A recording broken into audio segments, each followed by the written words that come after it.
লিয়াযকুরু ইসমাল্লাহ আলা মা রাযাকাহুম মিন বাহিমাতিল আনাম ফাইলাহুকুম ইলাহুন ওয়াহিদ ফালাহু আসলিমু ওয়া বাশশিরিল মুখবিতিন।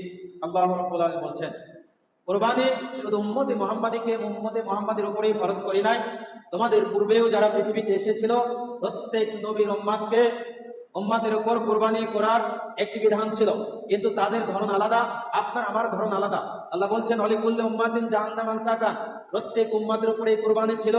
লিয়াযকুরু ইসমাল্লাহি আলা মা রাযাকাহুম মিন বাহিমাতিল আনাম, আল্লাহ রাব্বুল আলামিনের পক্ষ থেকে হালাল চতুষ্পদ জন্তু আল্লাহর নামে নির্দিষ্ট দিনে নির্দিষ্ট সময় জবাই করে সেইখানে আল্লাহর নাম উচ্চারণ করা, নিজে খাওয়া, অভাব দুস্থদেরকে দেওয়া, এই বিধানটা আল্লাহর পক্ষ থেকে প্রত্যেক উম্মাত এবং আপনার আমার উপরও এরকম একটি দায়িত্ব আল্লাহর পক্ষ থেকে অর্পিত করেছেন।